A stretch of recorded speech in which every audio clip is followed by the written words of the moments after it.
নাঙ্গলকোটের Bangadda union জামায়াতে ইসলামীর কর্মী সম্মেলন অনুষ্ঠিত। দেশ বাংলা নিউজ 24, সময়ের সাথে তারুণ্যের পথে। বাংলাদেশ জামায়াতে ইসলামী কুমিল্লার নাঙ্গলকোটের বাঙ্গড্ডা ইউনিয়ন আয়োজিত কর্মী সম্মেলন শুক্রবার বিকেলে বাঙ্গড্ডা ফাজিল মাদ্রাসা মাঠে অনুষ্ঠিত হয়েছে। জামায়াতে ইসলামী বাঙ্গড্ডা ইউনিয়ন আমির মাস্টার দেলোয়ার হোসেনের সভাপতিত্বে কর্মী সম্মেলনে প্রধান অতিথির বক্তব্য রাখেন বাংলাদেশ জামায়াতে ইসলামী কেন্দ্রীয় মজলিসে শুরা সদস্য ও কুমিল্লা 10 আসনে সংসদ সদস্য পদপ্রার্থী মাওলানা ইয়াসিন আরাফাত। অনুষ্ঠানের শুরুতে বাঙ্গড্ডা ইউনিয়ন জামায়াতে ইসলামের পক্ষ থেকে অতিথিবৃন্দকে ফুলেল শুভেচ্ছা জানানো হয়। বাঙ্গড্ডা ইউনিয়ন জামায়াত সহকারী সেক্রেটারি মাওলানা আবু বক্কর সিদ্দিক ও উপজেলা শ্রমিক কল্যাণ ফেডারেশন সহ সভাপতি মোসাদ্দেক হোসেনের সঞ্চালনায় সম্মেলনে বিশেষ অতিথির বক্তব্য রাখেন জামায়াতে ইসলামী নাঙ্গলকোট উপজেলা আমির মাওলানা জামাল উদ্দিন, নায়েবে আমির মাওলানা এস.এম. মহিউদ্দিন, মাওলানা ইউসুফ আলী, সেক্রেটারি মাওলানা নুরুল ইসলাম হাসান, সহকারী সেক্রেটারি মাওলানা ইয়াসিন মজুমদার, উপজেলা শুরা ও কর্ম পরিষদ সদস্য অধ্যাপক আব্দুল মালেক মোল্লা, শ্রমিক কল্যাণ ফেডারেশন সভাপতি ওমর ফারুক মিয়াজি, কুমিল্লা মহানগর শ্রমিক পরিবহন ফেডারেশন সহ সভাপতি নজরুল ইসলাম সেলিম, সাবেক ছাত্রনেতা রফিকুল ইসলাম, জামায়াত নেতা মাওলানা মনিরুজ্জামান মনির হোসেন, ইসলামী ছাত্র শিবির নাঙ্গলকোট উপজেলা উত্তর সভাপতি রাকিবুল ইসলাম, বাঙ্গড্ডা ইউনিয়ন ব্যবসায়ী ফোরাম সভাপতি নজরুল ইসলাম রাসেল, জামায়াত নেতা আব্দুল মোতালেব রিপন, বাঙ্গড্ডা মহিলা মাদ্রাসার সভাপতি ব্যাংকার মামুনুর রশিদ, জামায়াতে ইসলামী 9 নম্বর ওয়ার্ড সভাপতি হাফেজ শহীদুল্লাহ, 3 নম্বর ওয়ার্ড সভাপতি মাওলানা আব্দুল মোতালেব, সাবেক ছাত্রনেতা ইঞ্জিনিয়ার মহসিন, বাঙ্গড্ডা ইউনিয়ন যুব বিভাগ সভাপতি তোফায়েল আহমেদ অপু, সাবেক ছাত্রনেতা মাসুম মজুমদার, বাহাদুর আলম মজুমদার, মাস্টার আব্দুল গফুর, বাঙ্গড্ডা ইউনিয়ন শিক্ষক federation secretary doctor Ruhul Amin, master Yusuf সহ আরো অনেকে। আমাদের ছিল বিগত বেশিবাদের যাতা করে আমরা যে সকল জুলুম নিপীড়নের শিকার হয়েছিলাম এগুলোর খণ্ডিত কিছু চিত্র, কিন্তু আমরা বিশ্বাস করি তাদের সেই কলঙ্ক নয়, জুলুম নিপীড়নের কারণেই এদেশের মানুষ ওদেরকে শুধুমাত্র ক্ষমতা থেকেই বিতাড়িত করেনি, তারা সমূলে দেশ থেকে পালাতে বাধ্য হয়েছে। তারা আমাদের নিজের হিসাব আলী হাসান, মোহাম্মদ মুজাহিদ, মীর কাসেম আলী, কামরুজ্জামান, আব্দুল কাদের মোল্লাকে তারা প্রশাসনের বিচার দিয়া মিথ্যা অজুহাতে ফাঁসির কাছে দিয়েছে। কথা ঠিক না বেঠিক? আল্লাহ বলে আমি এর প্রতিদান, আমি যে বাংলাদেশ জামাত ইসলামী সত্য, আমি একজনকে টিকিয়ে রেখে এর বাস্তব প্রমাণ দিব। কথা ঠিক না বেঠিক? বাংলাদেশ জামাত ইসলামী সহকারী সেক্রেটারি এটি মাজারুল ইসলাম বাংলাদেশের আইন আদালতের মাধ্যমে সর্বোচ্চ বিচারিক প্রক্রিয়ার নির্দোষভাবে বাইরে হয়ে গেছেন। এখন আমাদেরকে যুদ্ধ অপরাধ বলার সুযোগ নাই, রাজাকার আন্দোলন বলার সুযোগ নাই।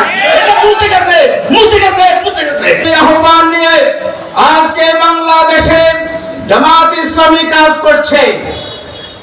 এই রাসূল সাল্লাল্লাহু আলাইহি সাল্লামের ধারাবাহিকতার যে আহ্বান, সে আহ্বান নিয়ে যখন জনগণের মধ্যে বাংলাদেশ জামাত ইসলামী কাজ করে মানুষের কাছাকাছি পর্যন্ত পৌঁছে গিয়েছে, তখন ষড়যন্ত্রকারীদের এমন কোন ষড়যন্ত্র যা তারা বাকি রাখে নাই, যা জামাত ইসলামের উপরে প্রয়োগ করে নাই। এর পরিবর্তন চায় না, সে জাতির ভাগ্য আল্লাহ রাব্বুল আলামিন পরিবর্তন করেন না। সম্মানিত উপস্থিতি, বাংলাদেশ স্বাধীন হয়েছে 1971 সালে। 71 থেকে 24 জুলাই 36 জুলাই পর্যন্ত এই দেশের মানুষ একটা কঠিন চাপা করে জীবন যাপন করেছিল। 24 জুলাইয়ের পরে বাংলার মানুষ একটা স্বাধীন ভূখণ্ড হিসেবে এই দেশের স্বাধীনভাবে কথা বলার অধিকার ফিরে পেয়েছে। এই অধিকারকে নিশ্চিত নিরাপদ করার জন্য বাংলার আপামর জনতা টেকনাফ থেকে তেঁতুলিয়া, রূপসা থেকে পাতুরিয়া, পুরো দেশের মানুষ তিনটের কাকের মতো তাকিয়ে আছে বাংলাদেশ জামাত ইসলামের দিকে। 2015 সালে যখন সারা বাংলাদেশে জামাত ইসলামী ছাত্র শিবিরের উপর ব্যাপক জুলুম নির্যাতনের স্টিম রোলার চলছিল, তখন আমরা রাতে যখন শুইতাম আমরা চিন্তা করতাম কয়েকটি ইউনিয়নের ব্যাপারে, বিশেষ করে বাঙ্গড্ডা, রায়পুর, দোলখা, আমাদের জুড্ডা, আটলা সহ এই কয়েকটি ইউনিয়নের আমাদের ভাইদের বিরুদ্ধে খুব বেশি সক্রিয় ছিল। আমরা রাত্রে চিন্তা করতাম, সকালবেলা শোয়ার থেকে উঠার পর না জানি শুনতে হয় কোন ইউনিয়নের আমাদের কোন ভাই গ্রেপ্তার হয়েছে। সম্মানিত উপস্থিতি, আপনারা জানেন আজকে বানগড্ডাতে আওয়ামী সরকার ক্ষমতা থাকা অবস্থায় আমাদের সাবেক ছাত্র নেতা রফিক, তার ছোট ভাই মহিন, আমাদের নজরুল ইসলাম, রাসেল, আমাদের অলিউল্লাহ ভাই সহ অনেকেই আছে, আমাদের রিপন মোল্লা সহ, যারা খালেদ ভাই সহ, করের বমুল আলিমুল ভাই সহ, এর বাইরে অনেকে আছেন, যাদেরকে ইসলামী আন্দোলনের সাথে সম্পৃক্ত থাকার কারণে জেলের অন্ধকার মানুষকে নিক্ষিপ্ত করা হয়েছিল। শুধু তাই নয়, দিনের বেলায় বানগড্ডা বাজারে আমাদের রিপন মোল্লা সহ 5 তারিখের পরও আমরা দেখেছি আমাদের ছাত্রনেতা বাহাদুর মঞ্চে আছে মনে হয়, তার উপরে অন্যায়ভাবে কি আক্রমণ করা হয়েছিল। সম্মানিত উপস্থিতি, আমি আমার আবেগের জায়গা থেকে বিষয়টি বলছি। আজকে আমরা সেই সুন্দর পরিবেশ পেয়েছি।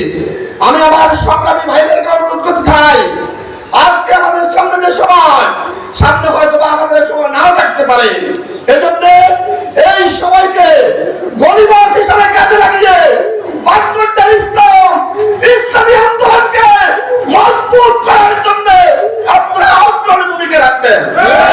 বিগত 16টি বছরে জুলুম, নির্যাতন, নিপীড়নের পথ মারিয়ে অনেক ত্যাগ এবং তিতিক্ষার বিনিময়ে আমরা যে নতুন বাংলাদেশ পেয়েছি, সেই নতুন বাংলাদেশে জামাত ইসলামী নতুন স্বপ্ন নিয়ে পথ চলা শুরু করেছে। আপনারা জানেন বিগত 16টি বছরে জামাত ইসলামের শীর্ষ 11 জন নেতৃবৃন্দকে ফাঁসির কাস্টে ঝুলিয়ে কারাগারে রেখে হত্যা করা হয়েছে। শত শত নেতাকর্মীকে হাজার হাজার মামলা দিয়ে কারারুদ্ধ করে রাখা হয়েছিল। জেলে জুলুম, নির্যাতন, নিষ্পেষণের শৃঙ্খলা চালানো হয়েছিল। আয়নাঘর সৃষ্টি করা হয়েছিল। জেলে বন্দী রেখে আত্মীয় স্বজন পরিবারের পরিজনের উপরে মানসিক শারীরিক নির্যাতন চালানো হয়েছিল। সে অবস্থা থেকে এই নাঙ্গলকোট এবং বাঙ্গটা বাসীও রেহাই পায়নি, ঠিক কিনা? এত জুলুম, নির্যাতন, নিপীড়নের সর্বশেষ ধাপ হিসেবে বিগত 1 আগস্ট জামাত ইসলামীকে, ইসলামী ছাত্র শিবিরকে অসাংবিধানিক ভাবে নিষিদ্ধ করা হয়েছিল।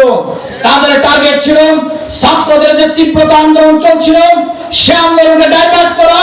তাদের টার্গেট ছিল জামাত ইসলামের মতো বৃহৎ ইসলামী শক্তিকে নিষিদ্ধ করে দিয়ে বাংলাদেশের রাজনীতি থেকে ইসলামী রাজনীতি নিষিদ্ধ করে ধর্ম নিরপেক্ষতাবাদ কায়েম করা।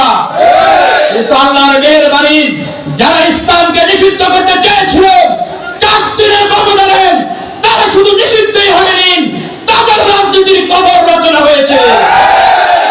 সুতরাং যারা জালিমের জুলুমের শিকার করবে জনগণকে, জনগণের বদদুয়ায় তারা পালিয়ে যেতে বাধ্য হবে, ঠিক কিনা? দেশ বাংলা নিউজ 24, সময়ের সাথে তারুণ্যের পথে।